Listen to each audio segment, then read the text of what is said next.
말씀 앞에 잠시 멈춰서서 기도로 하나님께 나아갑니다. 오늘 말씀은 마태복음 6장 12절입니다.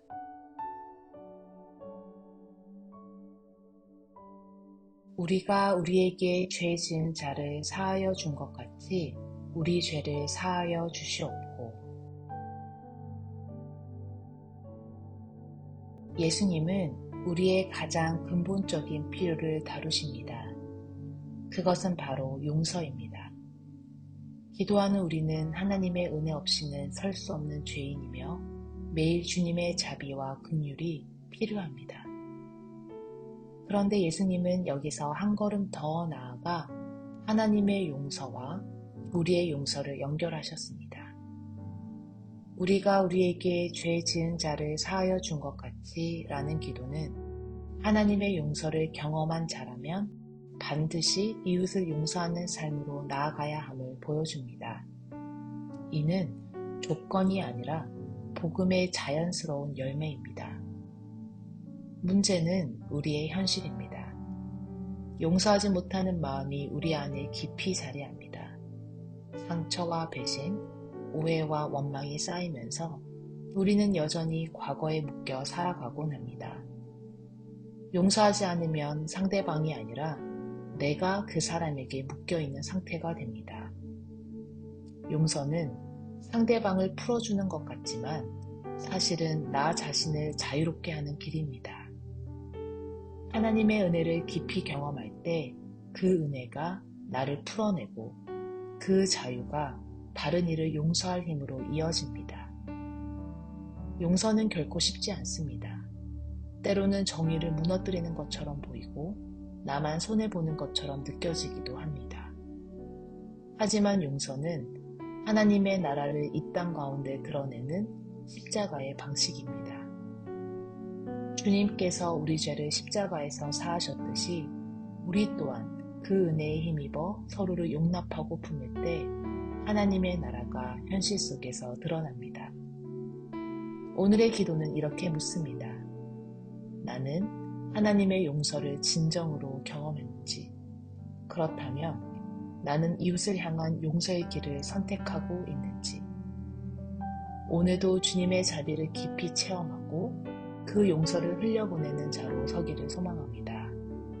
오늘 말씀을 기억하며 함께 묵상하겠습니다.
이 시간에는 교회를 위해 함께 기도하겠습니다.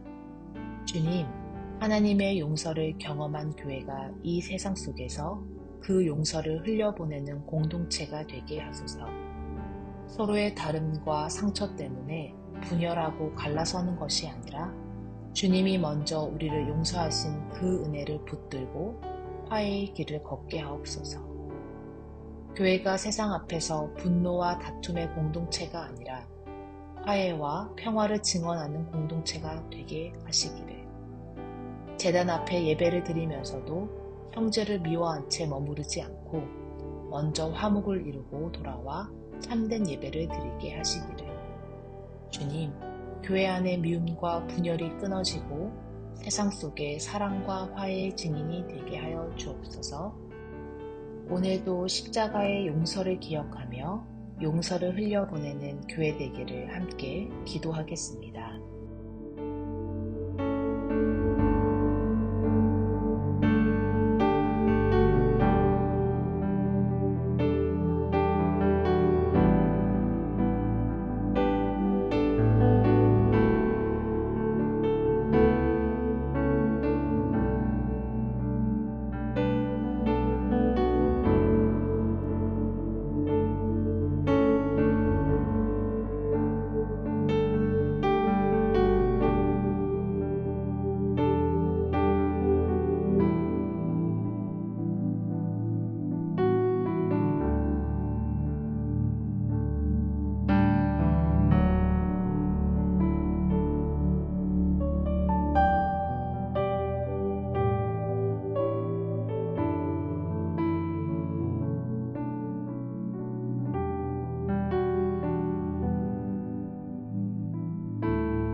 시간은 열방을 위한 기도의 시간입니다.